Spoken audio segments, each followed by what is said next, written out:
So hey guys, this is Tushar. Welcome back to my YouTube channel. तो आज है Monday और आज है हमारा शायद डे 9। वो मैं थंबनेल डालते हुए कैप्शन डालते हुए देख लूँगा। तो आज मैं कर रहा हूँ चेस्ट और बाइसेप्स। और आज हमें एक सरप्राइज़ था, वो मैं आपको सरप्राइज़ है वो मैं आपको आगे बताऊँगा आज हमारे साथ क्या हुआ था। तो यहाँ पे सबसे हम पहले ले रहे हैं पुशअप्स। और यहाँ पे हम सोच रहे हैं पुशअप स्टैंड से ले, बिकॉज उससे ना हमारी जो इनर चेस्ट है और चेस्ट लाइन है डिक्लाइन वाली, वो बहुत बढ़िया तरीके से प्रेस होगी। बट मेरे को ना जो मेरे हाथों की एल्बो है उसमें उसमें जैसे मैं पुशअप्स करता हूँ ना उस पर थोड़े लंबे पड़ जाते हैं और उस वजह से ना थोड़ा सा मतलब मेरी एल्बो में कट कट आवाज़ आती है, क्योंकि पुशअप्स थोड़े मतलब हाथ थोड़े ऊपर ऊपर की साइड हो जाते हैं ना, इसलिए। तो यहाँ पे मैं ये वाले पुशअप्स ही प्रेफर कर रहा हूँ। और आगे मैंने वो करे भी थे तो उसमें मैं बताऊँगा। भैया ने बोला था कि आगे मुँह देखो, इसलिए मेरा ऐसा मुँह बन रहा है। भैया ने बोला था कि पुशअप्स करते हुए आगे देखो, इसलिए मेरा इस तरीके से मुँह बन रहा है। तो यहाँ पे ये भी कर रहा है और हमने लिए थे यहाँ पे 25-25 के 3 सेट पुशअप्स। तो चलो भाई, यहाँ पे हम चेक करते हैं अपना वेट। तो देखते हैं हमारा वेट कितना आता है। पहले था 62 और अब देख सकते हो यहाँ पे मेरा वेट बढ़ गया है 1 kg। और ये शायद मैंने 1 या 2 दिन में बढ़ाया है। तो देख लो यहाँ पे 63 kg मेरा हो चुका है। पहली वाली वीडियो में जाके देखोगे ना, अब से पहली वाली में जिसमें मैंने वेट नापा है 1-2 वीडियो पुरानी में, उसमें आएगा 62। तो यहाँ पे सरप्राइज़ यही था भाई, भैया ने हमें पकड़ लिया। आज मैं तुम्हें एक्सरसाइज कराऊंगा। और भाई सही में बहुत डर लग रहा था, क्योंकि भैया बहुत हार्ड एक्सरसाइज कराते हैं। तो यहाँ पे सबसे पहले बेंच प्रेस, और मेरी सारी एक्सरसाइज में केबल है, तो आज मैं बेंच प्रेस पे ले रहा हूँ। और भैया ने यहाँ पे हमें कराए थे, लास्ट में मैं ड्रॉप सेट करवाया था बेंच प्रेस का, और ये सुपर सेट में एक्सरसाइज है भी। और यहाँ पे मेरी 10 kg और 22 kg की रोड, तो उसी हिसाब से लगा लो कितना वेट हो गया। और यहाँ पे मुझे करने थे 15 रेपिटेशन। और जब भैया सर पे खड़े होते डंडा लेके, तो फिर उसके बाद बिल्कुल सीरियस होना पड़ता है एक्सरसाइज में। और उस टाइम थोड़ा डर लग रहा था यार, कहीं भैया मारे ना।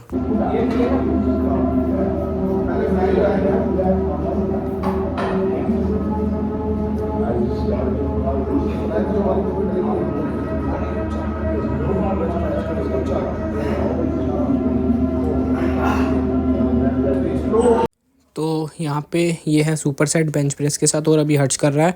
और यहाँ पे हमारा सेट था इंक्लाइन डंबल फ्लाई, और इसके साथ भैया ने अटैच करा था dumbbell press, incline dumbbell press. और इसमें इसमें हमने सेट करे थे शायद 25 रैप मैंने फ्लाई के करे थे। और ये वेट था 10 kg ये वेट होगा। और इसके बाद मैंने करा था डंबल प्रेस, और वो तो ये देखो बिल्कुल इस टाइम हो नहीं रहे थे बिल्कुल भी, मतलब बहुत ज़्यादा पेन हो रहा था। और आगे करके करने थे तो समझ लो कितना पेन हो रहा था।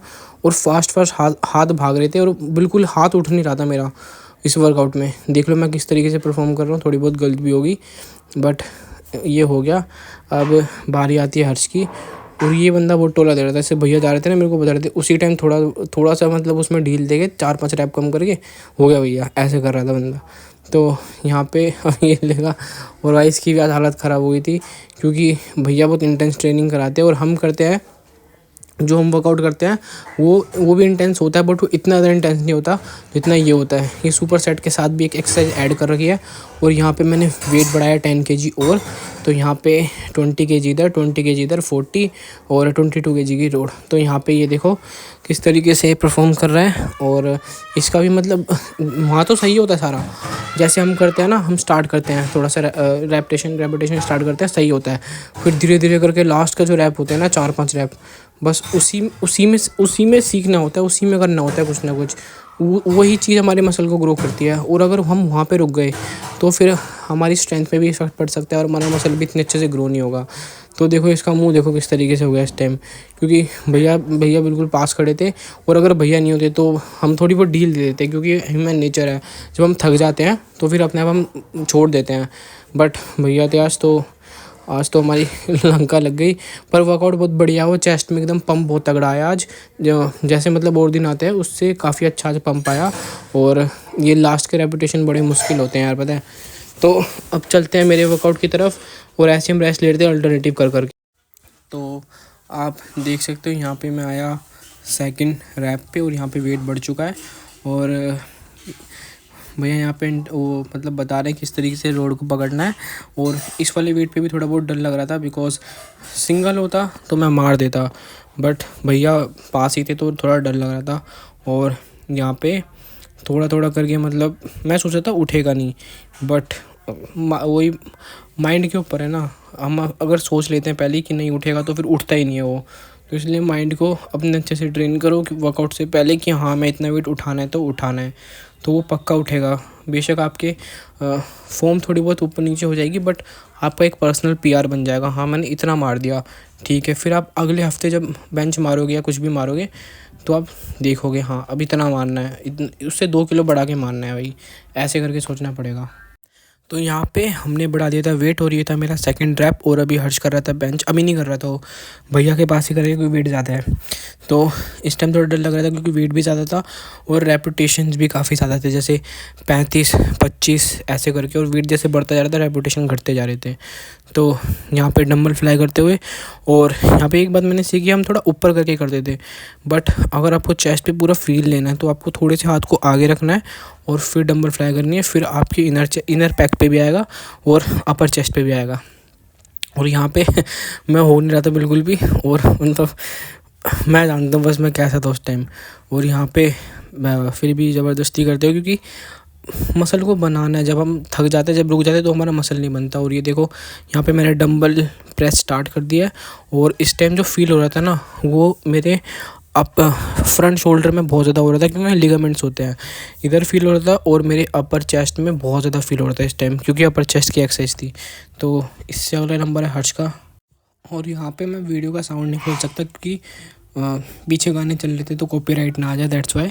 और अगर थोड़ा सा भी साउंड आ जाए ना वीडियो में तो कॉपीराइट आ जाते तुरंत, तो वीडियो पे व्यूज़ भी अच्छे नहीं आते और वो वीडियो चलती ही नहीं है, पता नहीं क्या होता है, एक जगह रुक जाती है। इसलिए मैं यहाँ पे अपना ही साउंड ऐड कर रहा हूँ। और देखो ये किस तरीके से लिफ्ट कर रहा है, क्योंकि शायद इसने इतना बेंच प्रेस पे वेट लिफ्ट नहीं करा है, और भैया ने इससे आखिरी में कम ही उठवाया था क्योंकि इसका वेट भी मेरे से कम है, और अभी मतलब ये अभी है तो स्ट्रेंथ भी काफ़ी कम है इसकी। तो जैसे ही अगर करता जाएगा रेगुलर रहा तो इसकी स्ट्रेंथ भी बढ़ जाएगी और वेट भी बढ़ जाएगा डाइट लेता रहा तो। और इसके साथ सेम सुपर सेट ये जा रहा है और डंडे भी चल रहे हैं, देख लो, क्योंकि ढील नहीं देनी बिल्कुल भी। अगर ज़रा सी भी ढील होगी ना तो उसके बाद फिर चेस्ट का पंप निकल जाएगा पूरी तरह। तो यहाँ पे देखो कितनी स्ट्रिक्ट एक्सरसाइज होती है हमारे जिम में। और इस टाइम तो बंदे भी थोड़े कम थे तो इसलिए हम ठीक से कर पा रहे थे एक्सरसाइज। और यहाँ पे मेरे ख्याल से इसका फेलियर आ गया था हर्ष का, तो इसलिए ये देखो उठ रहा है यहाँ पे बहुत हंसी आ रही थी मेरे को, पता है, पर फिर भी मेरी भी हालत थी, फिर मैं हंसता यार। अब देख रहा हूँ ना वीडियो, अब एडिट कर रहा हूँ तो बड़ी हंसी आ रही है क्योंकि उस टाइम हमारी हालत बिल्कुल ख़राब हो गई थी। और यहाँ पे भैया इसकी हेल्प कर रहे हैं, और चलो चलते हैं अपने अगले सेट की तरफ। तो ये था हमारा तीसरा और लास्ट सेट। और यहाँ पे तो वो पूछो मत, हालत ख़राब थी, और क्योंकि वेट ये ज़्यादा था। और यहाँ पे भैया थोड़ा गाइड कर रहे हैं किस तरीके से लिफ्ट करना है। और यहाँ पे मतलब ऐसे समझो 100% में से 70% मेरा था और 30% भैया ने हेल्प करी थी पकड़ के रोल, क्योंकि अगर भैया छोड़ देते ना तो मैं इससे मतलब शायद 3 रैप भी नहीं निकाल पाता। तो यही था। और देखो किस तरीके से मैं लिफ्ट कर रहा हूँ, और भैया ने यहाँ पे काफ़ी हेल्प करी है।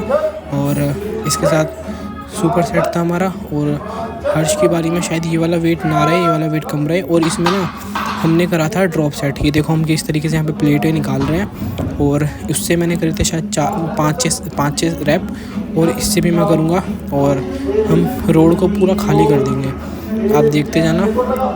और यहाँ पे शायद मैंने करे थे 4 या 5 रैप, और अब खाली करके। और इस टाइम थोड़ा हल्का तो लग रहा था, बट एक बात बताऊँ, मतलब वेट कम में हैवी, मतलब जब हम हैवी से नीचे आते हैं ना तो काफ़ी ऐसा लग रहा था कि काफ़ी चेस्ट ना मतलब फील हो रही है, बहुत मज़ा आ रहा है वर्कआउट में, ऐसा लग रहा था। और जब ये वेट खाली हुआ तो मैं सोचा हो गया, बट इसके बाद एक और था, मेरे ख्याल से इसके मुझे 10 या 15 मारने थे खाली रोड के। और इस टाइम बहुत सही फील हो रहा था क्योंकि वेट लाइट हो गया, वेट हैवी से एकदम लाइट हो गया, और इस टाइम पूरा चेस्ट पे हमारे फील आ रहा था। तो यहाँ पे हुआ मेरा वर्कआउट ये वाला चेस्ट का ख़त्म, मतलब ये वाला सेट ख़त्म। तो यहाँ पे है मेरा तीसरा, और जो मेरा रैप सेट था वो ख़त्म हुआ। अब मेरा आता है, स्टार्ट होता है तीसरा सेट, डंबल फ्लाई और डंबल प्रेस का। तो यहाँ पे मैंने वेट बढ़ाया था, और यहाँ पे सच बता रहा हूँ लग नहीं रहे थे मुझसे, बट मैं लगा रहा था क्योंकि मसल ऐसे ही ग्रो होता है। तो और जैकेट भी थोड़ी सी मतलब फिसल रही थी नीचे से, तो वहाँ थोड़ा डिस्टर्बेंस हो रहा था, बट यहाँ पे अगर डंबल रख देता तो फिर डंडा आता पीछे से, इसलिए देखो भाई मैं यहाँ पे डंडा आ रहा है और भाई यहाँ पे मैं रुक नहीं सकता था। देखो फिर उसके बाद हम हुए स्टार्ट, उसके बाद फिर वर्कआउट स्टार्ट किया। और यहाँ पे डंबल की पोजीशन देखो किस तरीके से डंबल हिल रहे हैं, लिफ्ट हो रहे हैं, ऐसा लग रहा है ज़बरदस्ती उठा रहा हूँ। बस यहाँ पे थोड़ा रेस्ट लिया, भैया उधर चले गए उसी वजह से। तो अब यहाँ पे वापस से रेपिटेशन स्टार्ट और यहाँ पे हो गए। जब ये होता है ना तो इतनी खुशी होती है भाई। कितने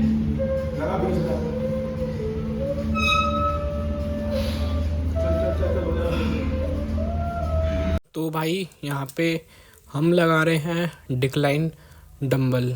तो यहाँ पे मैंने वेट हैवी लिया है, तो यहाँ पे मैंने हैवी से स्टार्ट करा है, तो ताकि हमारे जो लोअर पैक है उस पर पूरी तरह फील हो पाए। और यहाँ पे रैप थे 25, आई थिंक 30 थे, 30 या 25 के बीच में थे। तो वेट हैवी और हैवी रैप, तो मतलब इसको स्ट्रेंथ ट्रेनिंग भी समझ सकते हैं।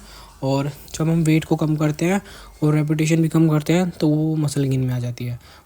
तो यहाँ पे हमने स्टार्ट की है डिक्लाइन केबल फ्लाई। तो यहाँ पे आज इसका मैंने एक नया तरीका सीखा कि वैसे तो हम इसको जैसे ये नीचे की पोजीशन में ना तो हम इसको सीधा कर लेते थे, तो उस तरीके से हम पहले करते थे। और बट आज इससे मैंने देखा, फील किया कि इससे भी काफ़ी सही आता है हमारे चेस्ट के ऊपर। और मैंने ये फील किया मतलब हमारी ओवरऑल चेस्ट इसमें प्रेस होती है पूरी, और मिडल चेस्ट भी प्रेस होती है। तो ये भी मैं अपने शेड्यूल में ऐड करूँगा। और यहाँ पे लग नहीं रहे थे, इसके 35 रैप थे और वेट भी मतलब मीडियम से हैवी था, तो यहाँ पे लग नहीं रहे थे। और बस और मज़ा बहुत आ रहा था चेस्ट के वर्कआउट में आज। मतलब ऐसा चेस्ट का वर्कआउट जब पहले करता था ना भैया के साथ जब होता था, और अब वो मज़ा आ रहा है। और हम थोड़ी सी मतलब एक में लाइट ले जाते हैं, तो यही है। तो यहाँ पे 35 रैप थे, बोला भी नहीं जा रहा, और मज़ा आ गया फुल। और यहाँ पे हमने बढ़ा लिया था वेट डिक्लाइन में, और हम रेस्ट ले रहे थे आई थिंक 30-40 सेकंड का, बिकॉज वो भी कर लेता है एक्सरसाइज। उसके बाद नंबर आता है मेरा। तो यहाँ पे सही बताऊँ स्ट्रेंथ एकदम मतलब नीचे जा चुकी थी, क्योंकि रेपिटेशन ज़्यादा थे और वेट भी थोड़ा ज़्यादा था हमारे हिसाब से। और यहाँ पे अगला नंबर हर्ष का था, और जैसे ही ये कंप्लीट होगा उसके बाद हम स्टार्ट करेंगे decline press, cable decline press. और यहाँ पे हम कर रहे हैं अपने दूसरा रेपिटेशन। और ये एक्सरसाइज मैं पहली बार कर रहा था, तो इसलिए थोड़ा सा 19-20 हो रहा था। बट भैया साइड में खड़े थे, और जो मेरा वेट गेन गोल है ना अभी मेरा 63 है, मुझे 70 करना है। अगर मेरे को टाइफाइड नहीं होता ना तो मैं 110% बोल रहा हूँ, अभी तक मेरा वेट 67 या 68 हो जाता 2 वीक के अंदर। मेरा वेट पहले 63 था, फिर मुझे टाइफाइड हो गया, फिर मैं रुक गया, मैंने डाइट भी छोड़ दी और वर्कआउट भी छोड़ दिया। और शायद मैं 1-1.5 हफ्ते रुका था, और फिर उसके बाद फिर भी मैं फीवर में आता था, क्योंकि मैं अपना वेट और नहीं कराना चाहता था। और जितनी डाइट हो सकती थी पॉसिबल उतनी मैं ले रहा था। और उसके बाद फिर अब मैं ठीक हो चुका हूँ बिल्कुल। तो अब मैं अपना वेट 70 करूँगा, उसके बाद मैं देखता हूँ मसल की कंडीशन क्या है, उसके बाद मैं कटिंग करूँगा, नहीं तो और भी गेन कर सकता हूँ। और यहाँ पे मैंने लिया था 17.5 का अपना डंबल, और यहाँ से फिर इसके साथ इसके मैंने करे थे आई थिंक 20 रैप। फिर पता है क्या होता है लास्ट में 20 रैप भैया बोलते हैं, उसका बोलते हैं 5 और लगा, 10 और लगा, और वो होते हैं डेड सेट। और वो सेट ना एक्चुअली में आपके मसल को ग्रो करते हैं, क्योंकि वो डेड सेट होते हैं। और जब आपसे बिल्कुल नहीं लगती ना, और उस टाइम अपनी मसल को पुश करते हो, तो फिर आपके उस टाइम मसल्स ग्रो होते हैं। जो हमारे पेन सेट होते हैं, डेड सेट होते हैं ना, वो बहुत ज़्यादा हेल्प करते हैं मसल को ग्रो करने में। और इसके साथ देखो तुरंत मैं वहाँ पहुँच गया था। और यहाँ पे मैंने वेट भी बढ़ा देता, और प्यास लग रही थी उसमें रेस्ट ले रहा था, पानी पी के रेस्ट ले रहा था। और यहाँ पे मैंने वेट बढ़ा दिया है। और कल बड़ा दुख हुआ यार, इंडिया हार गई, और या तो जीतती, फाइनल में पहुंचना था तो जीतती ज़रूर, बट अगर उसको हार नहीं था तो फाइनल में आती ही नहीं, दुख ही नहीं होता इतना। और बस जब से जीत रही थी, अब देखो पता नहीं किसकी नज़र लग गई, अब हार गई, तो बहुत दुख हुआ यार कल के मैच में। बट कोई नहीं, वो भी कौन से बेचारे जानबूझ के हारे होंगे, उन्होंने भी काफ़ी मतलब मेहनत करी थी। बट जो किस्मत नसीब में लिखा है वही होगा, कोई बात नहीं, बट नेक्स्ट टाइम हम ज़रूर जीतेंगे। और यहाँ पे इसके रेपुटेशन थे शायद 35, वेट बढ़ा के भी 35 रेपुटेशन इसके थे यहाँ पे। और इसके बाद हमारा चेस्ट का वर्कआउट कंप्लीट, और इसके बाद हमारे पुशअप्स थे जो कि हमारे डेड सेट कहलाते हैं। और यहाँ पे ये था हमारा लास्ट सेट। और ये वाले पुशअप स्टैंड ना हमने इतने नहीं करे और इससे लगते भी नहीं है। मेरी एल्बो में ना बहुत प्रॉब्लम होती है क्योंकि बहुत ज़्यादा ऊपर हो जाता है, तो यहाँ पे लग नहीं रहे थे, बट भैया लगवाए थे। उसके बाद जब ये बिल्कुल ही नहीं लगे ना, उसके बाद मैंने नॉर्मल पुशअप्स लगाए और वो भी इतने हार्ड लग रहे थे देखो। ये हो नहीं रहा था। और उस टाइम हंसी बहुत आ रही थी क्योंकि पीछे से हंस रहा था हर्ष, और उस टाइम हंसी बहुत आ रही थी भाई सही में।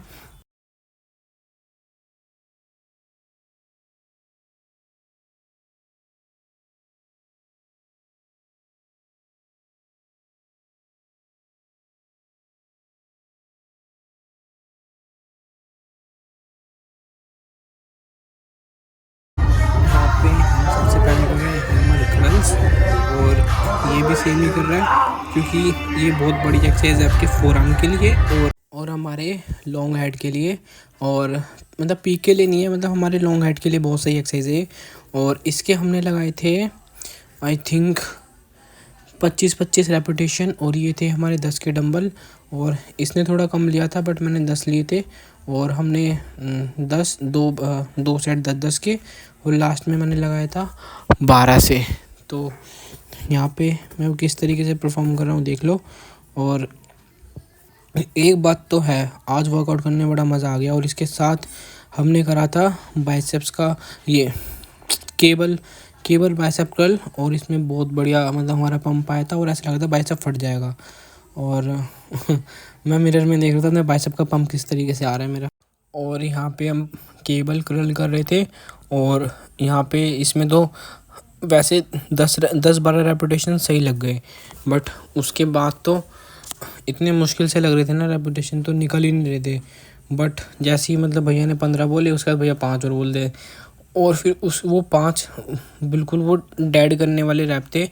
और बाइसेप्स में इतना ऐसा फील हो रहा था ना, ऐसा लग रहा था कि अब बस फट के स्किन फाड़ के बाहर आएगा सीधा, बाइसेप्स जो मसल है वो बाहर आएगा। और यहाँ पे मैं ट्रेन कर रहा हूँ अपना लॉन्ग हेड, और बाइसेप जो हम इससे पहले हम हैमर कर रहे थे ना, वो हमारी विड्थ के लिए, चौड़ाई के लिए अच्छा है बाइसेप्स की, और ये हमारी पीक के लिए बहुत सही काम करती है। तो यहाँ पे इसके मैंने करे थे 25 रेपिटेशन।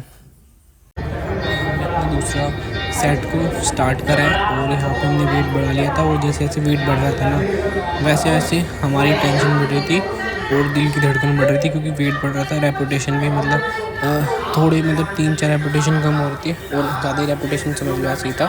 और ये भी सेम, ये इसका थोड़ा वेट कम था और मेरा थोड़ा ज़्यादा था, वो मेरा था। और भैया पास में खड़े थे, अगर रुक गए तो एक डंडा पीछे आएगा डायरेक्ट, वो रुक भी नहीं सकते थे। तो इसका भी अलग ही मज़ा आया, मतलब बहुत बढ़िया वर्कआउट था आज का। तो अब ये देखो यहाँ पर मैं रुक रहा था बट रुक नहीं पाया, और अब चलते हैं अपने आगे वाले वर्कआउट की तरफ। सबसे इम्पोर्टेंट है विटामिन एच, जिसको 1000 mcg ऑफ बायोटिन होता है, तो एकदम इनफ है आपका बेसिक रिक्वायरमेंट। बायोटिन या फिर विटामिन बी है, वो आपके बालों और केराटिन में प्रोडक्शन बूस्ट करता है, या कि हेयर फॉल को भी कंट्रोल करता है। 5 हो रहा है यहां से, लेकिन 1-2 घंटे इसको कंसिस्टेंटली लेना पड़ेगा। स्टूडेंट डिफिकल्ट बालों की हेल्थ। कम हो चल चल चल चल चल 4 एक और लगा आ गया। तो यहाँ पे हम स्टार्ट कर रहे हैं सीटेड बारबल, और यहाँ पे हम बेंच पे भी इसको ले सकते थे, बट हमने यहाँ पे प्रेफर किया कि हम इसको लेंगे अपने नीज के ऊपर। तो ऐसा समझ लो कि हमें कंसंट्रेशन कर्ल्स कर रहे हैं बाइसेप्स की। और इसके साथ जो हमारा सेट था वो था bar I think dumbbell curl, normal dumbbell curl. जैसे हम उसको इन्वर्ट कर लेते हैं, इन्वर्ट नहीं करना था उसको, आउटर ही रखना था, वो मैं आपको आगे दिखाऊंगा। और इसके मैंने लगाए थे 35 रेपुटेशन। और ये रोड का आई थिंक वेट मुझे पता नहीं है, तो मैं कुछ बोलूँगा नहीं। तो यहाँ पे हमने 25 रैप लगाए थे। और बट यहाँ पे ना जो हमारी नी थी वो हमारे हाथों में बहुत ज़्यादा चुभ रही थी, बट फिर भी हमने लगाए और इसमें बहुत तगड़ा पंप आया था, बढ़िया पंप आया था। और सेम एज हर्ष ने लगाए और हमारे डंबल का जो वेट था आगे वाले का वो बिल्कुल सेम था। डंबल कर्ल और पेट को थोड़ा निगलेक्ट करना बिकॉज बल्किंग है और बल्किंग में पेट सबका बाहर आ जाता है और ब्लोटिंग सबको हो जाती है। और जैसे ही मतलब 70 वेट होगा तो तुरंत मैं स्टार्ट कर दूँगा अपनी कटिंग और बिल्कुल श्रेडेड हो जाऊँगा और अपने बॉडी फैट पे भी काम करूँगा। और यहाँ पे मतलब टी शर्ट मैंने इसलिए उतार दी थी क्योंकि जो मेरी टी शर्ट थी ना वो बहुत ज़्यादा भीग गई थी और थोड़ी सी मतलब ठंड लग रही थी तो हवा लग जाती, तो इसलिए मैंने उतार दी। तो यहाँ पे रेपिटेशन हमारे 3 सेट होने वाले हैं सुपर सेट के अंदर और सेम एज ये भी करने वाले हैं। और जिम में भीड़ बढ़ती जाती है तो मैं फिर जल्दी वर्कआउट करके अपने निकले डाइट वाइट ले बिकॉज फिर ज़्यादा भीड़ हो जाती है ना, फिर मन नहीं करता करने का, ये बात है। सेम एज़ मैंने यहाँ पे रिपीट करा और इसके मैंने करे 35 रेपिटेशन, इसके हमने 3 सेट करे थे। और हमने यहाँ पे वेट नहीं डाला था क्योंकि हमारे यहाँ पे नीज़ हैं तो यहाँ पे वेट उठता भी नहीं, तो यही बात थी बस मेन। और अगर आपको मेरी वीडियो अच्छी लगी तो लाइक करो, कमेंट करो और जल्दी से बताओ और बस कर दो जो करना है।